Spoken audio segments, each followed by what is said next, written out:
Tous les perfectionnistes ne se ressemblent pas. Je vais te partager les 5 visages du perfectionnisme. Et parmi ces 5 visages, ce sont 5 archétypes dans lesquels tu peux te reconnaître dans un, dans plusieurs, parfois dans les 5.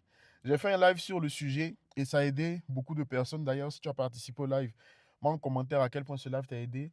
Le premier type, c'est ce qu'on appelle le contrôlant. Le contrôlant, c'est lui ou celui ou celle qui pense que si je ne contrôle rien, alors je ne suis pas en sécurité. C'est une personne qui a grandi dans un environnement qui était très imprévisible, qui a grandi dans un environnement qui était chaotique ou avec des parents parfois instables. Le deuxième type, c'est le sauveur. Le sauveur, sa valeur est liée uniquement à ce qu'il est capable de faire ou d'apporter.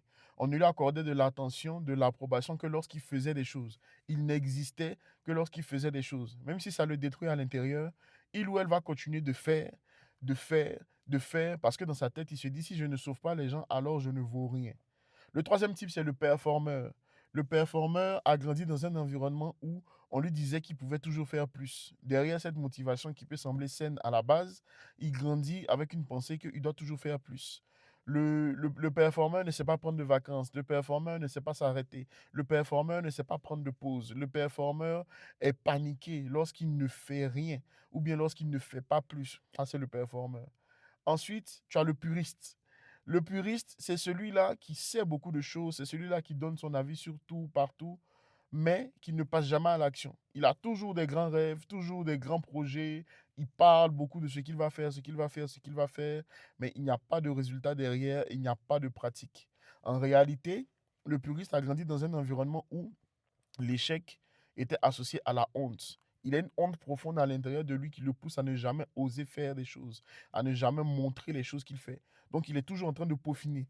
Le mot qui vient beaucoup quand tu penses au puriste, c'est que je peaufine. Je suis en train de peaufiner mon business plan, je suis en train de peaufiner mon projet. Peaufine, peaufine, peaufine, peaufine, peaufine, peaufine. Tu as l'impression que il fait de la skincare à force. Peaufine. Et ensuite, le dernier, c'est l'évitant. L'évitant, il se dit que si je ne commence pas, au moins je ne vais pas échouer. C'est sa pensée qui est là. En réalité, l'évitant, lui, il a reçu beaucoup de critiques très blessantes vis-à-vis de lui-même. Donc, derrière cette notion d'évitement, je ne parle pas de l'évitant dans la notion de l'attachement, hein. Il y a aussi l'évitant au niveau du perfectionnisme. Donc, l'évitant est un profil qui a beaucoup de choses à travailler à l'intérieur de lui-même. Tu peux te reconnaître dans un ou plusieurs de ces profils, mais ce que j'ai dit hier dans le live, c'est qu'il n'y a pas de fatalité. Il n'y a pas de fatalité, tu peux changer ta réalité et ça dépend de toi. OK?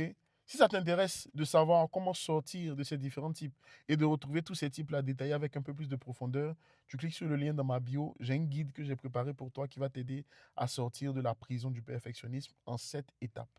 Partage avec quelqu'un qui en a besoin parce que tout le monde ne peut pas rester dans ces prisons-là. Prends soin de toi, ciao.